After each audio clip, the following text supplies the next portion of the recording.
हरे कृष्णा, राधे राधे। सभी भक्तों को सादर प्रणाम। सभी भक्तों को श्रावण पूर्णिमा की हार्दिक शुभकामनाएं। भक्तों, जैसा कि आप सभी जानते हैं, सावन का महीना भगवान शिव और भगवान विष्णु को समर्पित है। तो आज सावन पूर्णिमा में हम भगवान शिव और भगवान विष्णु की पौराणिक कथाएं श्रवण करेंगे। क्या आप बद्रीनाथ की कहानी जानते हैं? यह वो जगह है जहाँ शिव और पार्वती रहते थे। यह उनका घर था। एक दिन नारायण यानी विष्णु के पास नारद मुनि गए और बोले, आप मानवता के लिए एक खराब मिसाल हैं। आप हर समय शेष नाग के ऊपर लेटे रहते हैं। आपकी पत्नी लक्ष्मी हमेशा आपकी सेवा में लगी रहती हैं और आपको लाड करती रहती हैं। इस ग्रह के अन्य प्राणियों के लिए आप अच्छी मिसाल नहीं बन पा रहे हैं। आपको सृष्टि के लिए, सभी जीवों के लिए कुछ अर्थपूर्ण कार्य करना चाहिए। इस आलोचना से बचने और साथ ही अपने उत्थान के लिए भगवान को ऐसा भी करना पड़ता है। विष्णु तप और साधना के लिए सही स्थान की तलाश में नीचे हिमालय तक आए। वहां उन्हें मिला बद्रीनाथ, एक अच्छा सा छोटा सा घर जहां सब कुछ वैसा ही था जैसा उन्होंने सोचा था। साधना के लिए सबसे आदर्श जगह उन्हें यही लगी। वह उस घर के अंदर गए। घुसते ही उन्हें पता चला कि यह तो भगवान शिव का निवास स्थान है और वह तो बड़े खतरनाक हैं। अगर उन्हें गुस्सा आ गया तो वह आपका ही नहीं, खुद का भी गला काट सकते हैं। ऐसे में नारायण ने खुद को एक छोटे से बच्चे के रूप में बदल लिया और घर के सामने बैठ गए। उस वक्त शिव और पार्वती बाहर कहीं टहलने गए थे। जब वे वापस घर लौटे तो उन्होंने देखा कि एक छोटा सा बच्चा जोर जोर से रो रहा है। पार्वती को दया आ गई। उन्होंने बच्चे को उठाने की कोशिश की। शिव ने पार्वती को रोकते हुए कहा, इस बच्चे को मत छूना।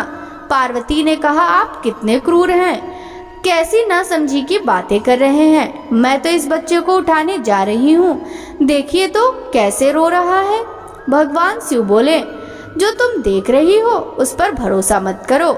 मैं कह रहा हूँ ना, इस बच्चे को मत उठाओ। बच्चे के लिए पार्वती की स्त्री सुलभ मनोभावना ने उन्हें शिव की बातों को नहीं मानने दिया। उन्होंने कहा, आप कुछ भी कहें, मुझे कोई फर्क नहीं पड़ता।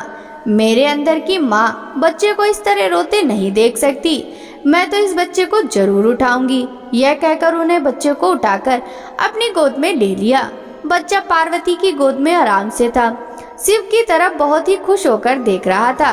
शिव इसका नतीजा जानते थे, लेकिन करे तो क्या करें, इसलिए उन्होंने कहा, ठीक है, चलो देखते हैं क्या होता है। पार्वती ने बच्चे को खिला पिलाकर चुप किया और वहीं घर पर छोड़कर खुद शिव के साथ गर्म पानी में स्नान करने के लिए बाहर चली गईं। वहां पर गर्म पानी के कुंड हैं। उसी कुंड पर स्नान के लिए शिव पार्वती चले गए। लौट कर आए तो देखा कि घर अंदर से बंद था। शिव तो जानते ही थे कि अब खेल शुरू हो गया।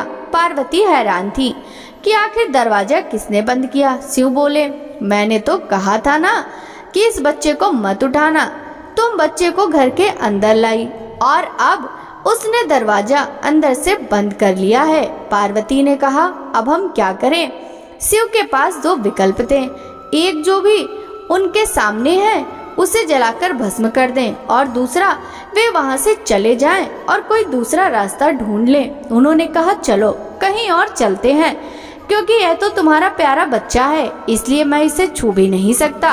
मैं अब कुछ कर नहीं सकता, चलो कहीं और चलते हैं। इस तरह शिव और पार्वती को अवैध तरीके से वहां से निष्कासित कर दिया गया। वे दूसरी जगह तलाश करने के लिए पैदल ही निकल पड़े। दरअसल बद्रीनाथ और केदारनाथ के बीच, एक चोटी से दूसरी चोटी के बीच सिर्फ 10 किलोमीटर की दूरी है।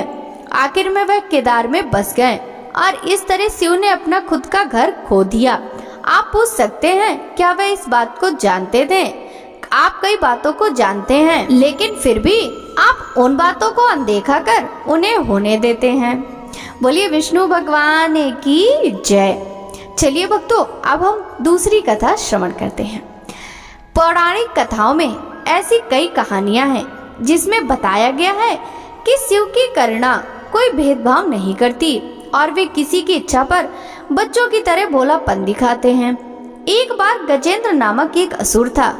गजेंद्र ने बहुत तप किया और शिव से यह वरदान पाया कि वह जब भी उन्हें पुकारेगा शिव को आना ही होगा।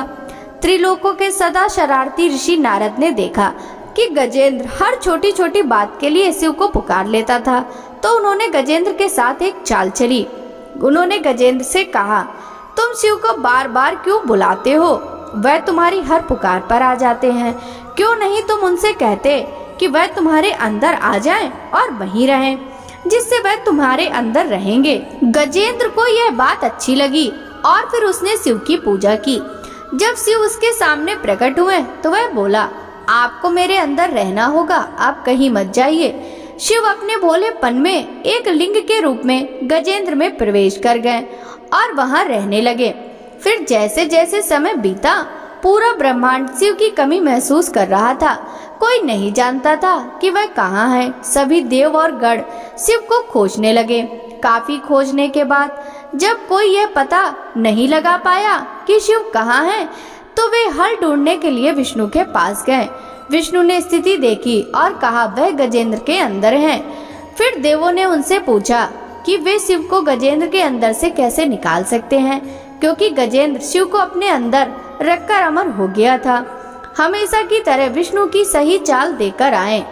देवगण शिव भक्तों का रूप धरकर गजेंद्र के राज में आए और बहुत भक्ति के साथ शिव का स्तुति गान करने लगे। शिव का महान भक्त होने के कारण गजेंद्र ने इन लोगों को अपने दरबार में आकर गाने और नाचने का न्योता दिया।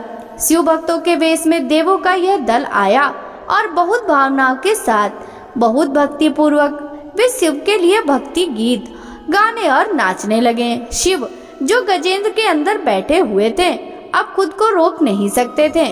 उन्हें जवाब देना ही था, तो वह गजेंद्र के टुकड़े टुकड़े कर कर उससे बाहर आ गए। बोलिए शंकर भगवान की जय। भक्तों, इसी क्रम में हम भगवान विष्णु और शिव की भक्ति की एक और पौराणिक कथा श्रवण करते हैं। शिव की पूजा देवता और राक्षस, देव और असुर, श्रेष्ठ और अधम दोनों करते हैं। वह हर किसी के लिए महादेव हैं। विष्णु भी उनकी पूजा करते थे। विष्णु की शिव भक्ति को बताने वाली एक बहुत सुंदर कहानी है।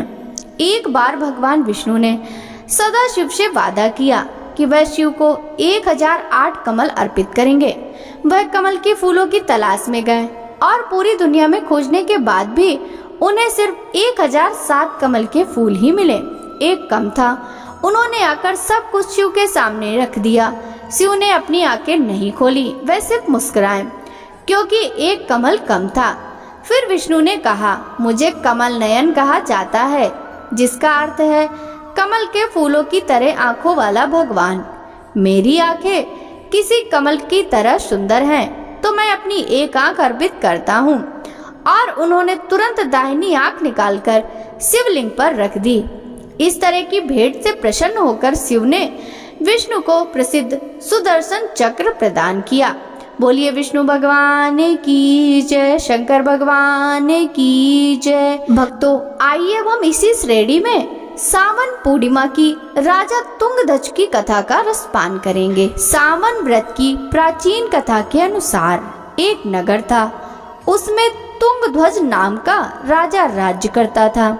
तुंगध्वज राजा को जंगल में शिकार करने का बहुत शौक था। एक दिन राजा जंगल में शिकार करने गया। शिकार करते करते बहुत थक गया। थकान दूर करने के लिए एक बरगद के पेड़ के नीचे बैठ गया। वहां उसने देखा कि काफी सारे लोग इकट्ठे होकर सत्यनारायण भगवान की पूजा कर रहे हैं। राजा को स्वयं पर इतना अभिमान था कि ना उसने भगवान को प्रणाम किया और ना वह कथा में गया और ना ही प्रसाद लिया। प्रसाद देने पर भी न खाकर अपने नगर को लौट आया। नगर में आकर राजा ने देखा कि दूसरे राज्य के राजा ने उसके राज्य पर हमला कर दिया। राजा ने अपने राज्य का ऐसा हाल देखकर तुरंत समझ गया कि सत्यनारायण भगवान और उनके प्रसाद का निरादन करने से ऐसा हुआ है। अपनी भूल का आभास होते ही राजा दौड़कर वापस उसी जंगल के बरगद के पेड़ के नीचे आया, जहां लोग भगवान सत्यनारायण की कथा कह रहे थे। वहां पहुंचकर राजा ने प्रसाद मांगा और अपनी भूल के लिए माफी मांगी। पश्चाताप करते देख राजा को भगवान सत्यनारायण ने माफ कर दिया, जिसके फलस्वरूप भगवान के आशीर्वाद से उसके राज्य में सब कुछ पहले जैसा हो गया। भगवान सत्यनारायण की कृपा से राजा ने लंबे समय तक राज्य संभाला और स्वर्गलोक को गमन कर गया। मान्यता है कि सावन पूर्णिमा की कथा को पढ़ने सुनने मात्र से मनोकामनाओं की पूर्ति होती है। कहा जाता है कि यह कथा वाजपेयी यज्ञ का फल देने वाली है। बोलिए शंकर भगवान की जय, बोलिए सत्यनारायण भगवान की जय।